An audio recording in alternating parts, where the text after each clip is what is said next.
Fala galerinha, beleza? E aí, professor de História, Diego Novaes. E na aula de hoje nós vamos dar sequência aos nossos estudos sobre feudalismo, a nossa segunda aula. A aula anterior nós falamos, da formação do feudalismo. Agora, na nossa videoaula de hoje, nós vamos falar sobre a consolidação do feudalismo, tá certo?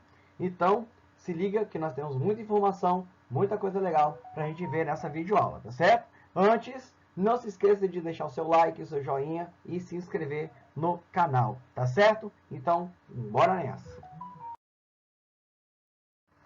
Bom, mas antes de nós começarmos a nossa aula, vamos falar da estrutura da nossa aula de hoje, tá certo?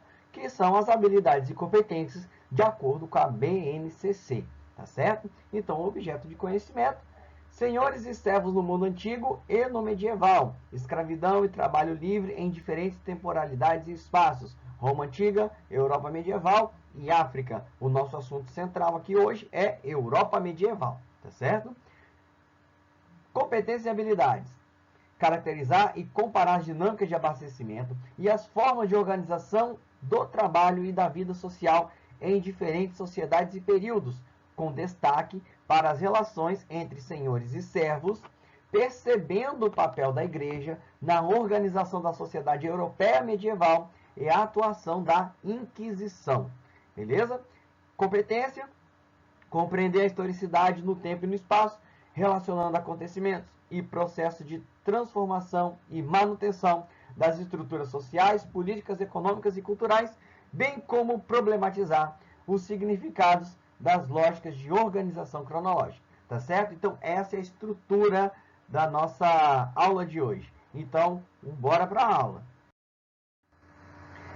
Então, pessoal, dando início à nossa aula e o nosso assunto de hoje, que é a consolidação do feudalismo, vale lembrar, vamos começar aqui falando das origens do feudalismo. Então, vamos lembrar que o feudalismo pode ser definido como uma forma de organização social e política que era baseado na relação de fidelidade e na dependência entre os homens, tá certo? Outro ponto é que o feudalismo ele começa, ele tem a sua origem ali depois da desintegração do Império Carolíngio, que nós vimos na aula anterior, que após a morte de Carlos Magno, o Império Carolíngio ele vem num processo de declínio e desintegração. Os reis perdem poder, perdem influência para os nobres locais. Esses nobres, donos de grandes propriedades de terras, vão se transformar em senhores feudais. Então, os reis eles perderam parte de seu poder para os membros da nobreza. E a necessidade de defender seus territórios de invasões, que após a morte de Carlos Magno, vamos ter o quê? As novas tentativas de invasões, tanto dos árabes quanto dos vikings. E os novos reis que se formaram, não tinham tempo para poder se organizar administrativamente. Então, eles precisavam de apoio da nobreza. Então, a necessidade de defender esses territórios das invasões fortaleceu ainda mais o poder local, que era exercido pelos nobres, tá certo? Outro ponto é que os reis faziam alianças individualmente com os nobres para assegurar a lealdade desses nobres, tá? Só que nessa questão os reis vão perdendo cada vez mais poder, vão perdendo cada vez mais influência para os senhores locais, os nobres, tá certo?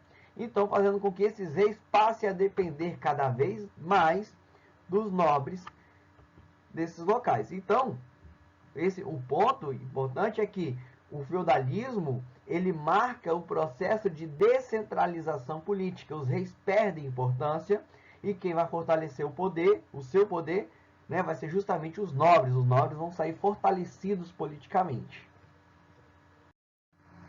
Então, pessoal, características do feudalismo. Entre os séculos 8 e 9 é que se consolidam as principais características do feudalismo. Mas, afinal de contas, quais são as principais características do feudalismo? Primeiro, enfraquecimento do poder central. Com isso, nós vamos ter a criação de feudos, e cada senhor feudal criava as leis, cobrava tributos e administrava a justiça, de acordo com a sua vontade. Então, as leis e os impostos eram diferentes de um feudo para o outro. Tá? Outra questão eram os laços de dependência pessoal. O terceiro aí, economia de base agrícola e de subsistência, ou seja, comércio praticamente não existia, porque essa produção de subsistência era uma produção voltada apenas para a sua própria sobrevivência, tá certo? E consolidação da Igreja Católica, que é uma organização de grande poder religioso, político e econômico. Lembrando que dentro do sistema feudalismo, a vida ela vai ser totalmente concentrada nos campos, tá? Não existia vida urbana. E se não existia vida urbana, não existia comércio, tá? A pouca relação comercial que existia, ela era a base de troca, né? O escambo era a base de troca, beleza? Bom, pessoal, falando ainda da formação do feudalismo, vamos lembrar que o principal conceito que é a Idade Média, tá, vai estar relacionado com o modo de produção feudal. Nós vamos falar mais adiante do modo de produção feudal. Feudo, que é uma propriedade e privilégio. Privilégio de quem? Dos nobres, tá certo? E relações de dependência pessoal, tá? Suzerania e vassalagem. Origens do feudalismo, tá? Nós vamos ter uma síntese, então, dentro do feudalismo, uma síntese das instituições romanas e germânicas. Mas que instituições são essas? Bom, a instituição romana, nós vamos ter a vila, né, o colonato, o sistema de servidão, a vila, as vilas, aquelas vilas romanas, vão se formar nos feudos, e também o cristianismo. Esses são os elementos romanos que vão fazer parte do feudalismo. Mas os elementos de instituições germânicas, como o comitatus, que é aquela relação de lealdade entre os guerreiros, o beneficium, que é uma recompensa dada aos guerreiros dos bens obtidos através das guerras, e o direito consuetudinário, que nós também falamos na aula anterior. Direito consuetudinário eram as leis transmitidas oralmente. Então, nós vamos juntar essa síntese das instituições romanas e germânicas e nós vamos ter a formação do feudalismo e do sistema feudal, tá certo? Então, na organização do feudo, tá, nós vamos ter aqui a economia, que é uma economia agrícola, autossuficiente, né, uma economia de subsistência, como eu falei lá atrás. E se a vida estava totalmente concentrada no campo, e com uma economia de subsistência, ou seja, uma produção voltada apenas para a sua própria sobrevivência, obviamente eu não vou ter comércio e nem moeda, porque era a base de um pequeno comércio que existia, era a base de troca, beleza? Então, unidade econômica básica era o feudo. O feudo era um benefício dado, né, entre os nobres. E o feudo ele era dividido da seguinte forma: nós vamos ter o manso senhorial, que era formado pelo castelo e pelas melhores terras. Nós vamos ter o manso servil, que eram as terras arrendadas, eram os lotes, né, as glebas. Então, nessas terras arrendadas, que havia a prática do colonato, né, o colonato, aluguel de terras, e o manso comunal, que eram os bosques e pastos, que eram de uso comum. Então, a partir daí, vamos visualizar o feudo, como que ele funcionava, e com isso também nós vamos relacionar os impostos que os servos pagavam. Então, pessoal, aqui nós vamos ter, né, o feudo, aqui, ó, a ilustração do feudo. Então, nós temos aqui o manso senhorial, né, os produtos dessas terras pertenciam exclusivamente ao senhor feudal, e nelas trabalhavam os servos e outros camponeses. Ali tudo que era produzido, né, ali era produzido tudo que o senhor necessitava para manter sua família e outros dependentes. Aqui nós vamos ter o manso servil, tá? Que eram as terras destinadas aos servos. Nelas os servos produziam o que era necessário para a sua sobrevivência e devendo em troca cumprir uma série de obrigações com o senhor feudal. Essas obrigações são chamadas de impostos e serviços, que nós vamos falar daqui a pouquinho. E nós vamos ter o manso comum. Por que comum? Porque era de utilização tanto dos senhores feudais, os nobres senhores feudais, quanto dos servos. Essa área, que era composta de áreas de bosque, floresta, né, e pastagens, os bosques e as florestas eram utilizados pelos nobres para o seu treinamento militar, a caçada e treinamento militar, enquanto que as áreas de pastagens eram utilizadas pelos servos para dar alimento aos animais. Então, qual é a relação que nós podemos fazer entre essa divisão né, do feudo com os impostos servis. Por exemplo, no manso senhorial, o servo ele pagava a corvéia. O servo ele deveria trabalhar de 2 a 3 dias de graça nas terras do manso senhorial, tá certo? E nas terras lá do manso servil, ele pagava a talha, que era destinar 1/3 da produção do manso servil para o senhor feudal, como forma de pagamento pelo aluguel, pelo arrendamento da terra. E outros impostos que eles pagavam era a banalidade, que era o pagamento pelo uso das ferramentas disponíveis no feudo, a enxada, o forno, o moinho e as demais outras ferramentas disponíveis. E também o dízimo, que era os 10% de tudo que ele produzia no manso servil, 10% ele destinava para a igreja. Essas igrejas muitas vezes ficavam dentro dos feudos. Então acabava que esse dízimo muitas vezes também ia para a casa do senhor feudal, tá certo? Então dessa forma, o servo ele se tornava dependente do senhor feudal e acabava sendo preso à terra, tá? Ele acabava sendo preso à terra e devido porque ele nunca conseguia saldar a sua dívida com o senhor feudal, tá certo?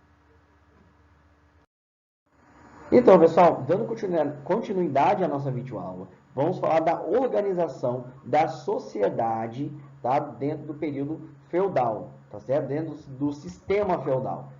Como nós já falamos, era uma sociedade ruralizada, tá? Não existia vida urbana, tá certo? A vida era totalmente concentrada nos campos, como nós já falamos. A economia de subsistência, ou seja, a produção era voltada apenas para a sua própria sobrevivência, não existia comércio, e a terra era a principal fonte de riqueza e poder, tá certo? Não existia questão monetária, não existia dinheiro, então a terra era o símbolo de riqueza e poder. Quanto mais terras, mais riqueza, mais poder. Outro ponto, então, que a organização social do sistema feudal, ela era uma sociedade estamental. Os direitos e deveres eram estabelecidos de acordo com o seu nascimento. Além disso, mobilidade urbana praticamente zero. Não existia mobilidade urbana, principalmente porque não existia dinheiro, tá certo? Então, o que seria essa mobilidade urbana? A pessoa é pobre hoje, amanhã é rico. E a pessoa que é rico hoje, amanhã é pobre. Então, não existia essa alternância de camada social, tá certo? E as funções eram definidas de acordo com o seu nascimento. Por exemplo, o clero eram os que oravam. A nobreza, os que guerreavam através das guerras, protegiam todo mundo. E os camponeses e servos eram os que trabalhavam. Trabalhavam para sustentar a nobreza e o clero. Lembra que na nossa slide anterior, nós falamos o quê? Que os camponeses eles pagavam os impostos, como a corvéia, a talha, banalidade, dízimo, era justamente para sustentar a nobreza e o clero através do trabalho. Porque o clero, eles oram, né? Eles oravam por todos. A nobreza guerreava e protegia todos. Então, na visão social da época, era justo que os camponeses e servos trabalhassem para sustentá-los, tá certo? Já que o clero orava por eles, os nobres guerreavam e os protegiam, tá certo? Então, como foi falado, a sociedade estamental era uma sociedade onde a posição social era definida pelo nascimento, tá certo? Então, aqui nós vamos trabalhar as ordens sociais do sistema feudal. Vamos trabalhar uma imagem muito clássica, tá? Essa imagem aqui é uma imagem que sempre cai em provas de vestibulares, tá? Caiu o tema feudalismo, 90% de chance dessa imagem estar na prova. Então, vamos entender aqui como que nós podemos identificar as 3 ordens sociais do sistema feudal. Da seguinte forma, essa primeira aqui, ó, representa o clero. Nós podemos identificar pelas roupas deles, tá? Nós podemos aqui identificar. Então, esse era o grupo responsável por orar por todos, tá? Visto que a igreja era o quê? A igreja dominava ideologicamente, tá? E culturalmente o período medieval, tá? Ela dominava a cultura medieval, vai ser ali controlada pela igreja. Então, a questão ideológica e cultural ali estava no controle da igreja. O do centro aqui, que é o segundo, né? Nós vamos ter os nobres. Como que nós podemos identificar que são os nobres, guerreiros?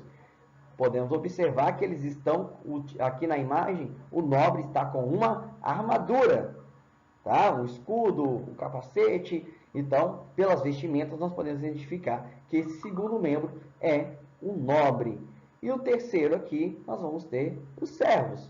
Olha só, como que nós podemos identificar? Percebam que ele está aqui com uma espécie de touca na cabeça e está com uma pá aqui na mão, representando o quê? Que ele é um camponês, tá certo? Que trabalha com a terra. Então, essa imagem é uma imagem muito clássica e muito fácil de distinguir a posição, né, representativa das três ordens sociais dentro do sistema feudal. Então, vamos falar aqui de um dos grupos que são os senhores, né? Os nobres e os clérigos também, tá?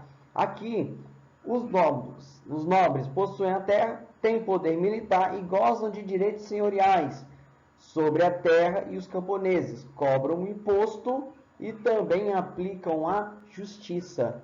E, né, aqui essa imagem, nós já trabalhamos no slide anterior, e aqui nós vamos ter, então, essa relação está ligada à relação de vassalagem, tá certo? E essa relação entre suzeranos e vassalos é a fidelidade e serviço militar. Essa relação entre suzerano e vassalagem é uma relação entre nobreza, entre os nobres, tá? O nobre, ele pode ser um vassalo de um outro senhor feudal, e assim sucessivamente. E essas relações eram relações de fidelidade. Ó, beleza, eu vou te proteger, mas em troca você me concede terras.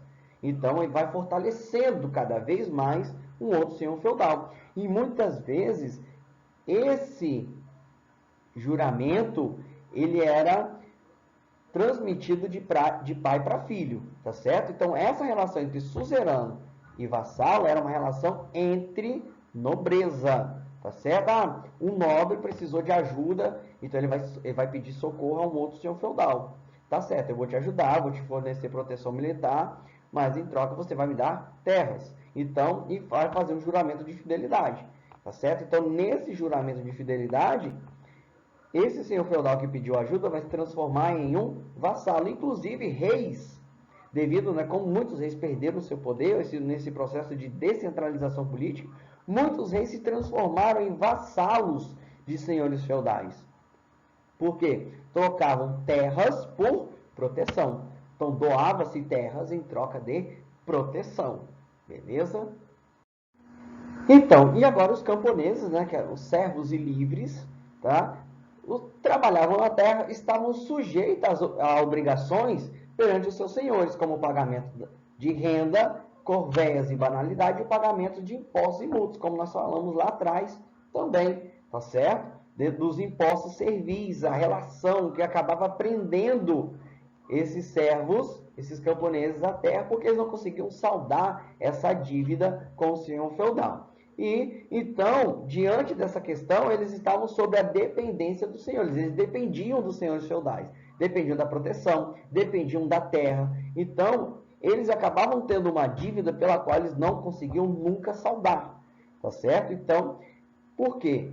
Eles tinham que trabalhar na terra e estavam sujeitos a todas as obrigações perante os seus senhores. E como não existiam leis escritas, então essas leis podiam ser mudadas a qualquer momento.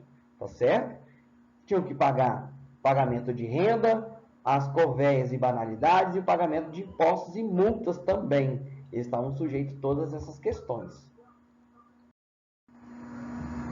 Então, outro ponto também, que é dentro da economia feudal, né, como nós falamos, era uma economia basicamente agrária e de subsistência. As aldeias, né, os feudos, eles eram autossuficientes, ou seja, eles produziam quase tudo que necessitavam.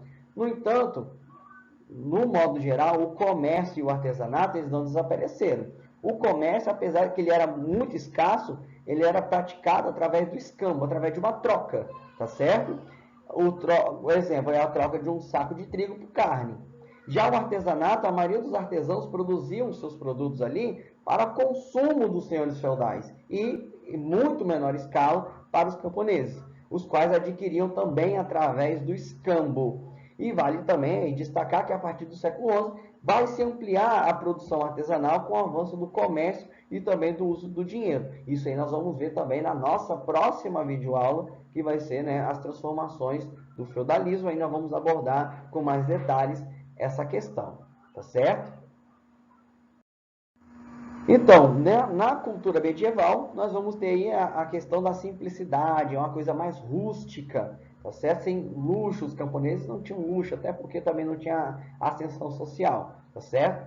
A igreja, o controle cultural, ela vai dominar o pensamento, né? E a cultura da Idade Média, através dos mosteiros, que eram locais de ensino também. O teocentrismo, Deus como centro de todas as coisas, tá? Então, principalmente porque a igreja ela dominava essa questão cultural e ideológica, o pensamento. E na filosofia, aí nós vamos ter a patrística de Santo Agostinho, tá? Agostinho de Hipona, que vai utilizar a filosofia clássica lá dos pensadores, com o principal expoente Platão, as ideias platônicas, e vai cristianizar as ideias de Platão. Então, a natureza humana ela é corrompida, a fé em Deus é igual à salvação, ou seja, a salvação seria através da fé. Então, esse primeiro momento aí da Alta Idade Média vai predominar a patrística. Isso aí vocês vão ver na aula de filosofia, beleza? Então, pessoal, aqui nós estamos encerrando a nossa videoaula.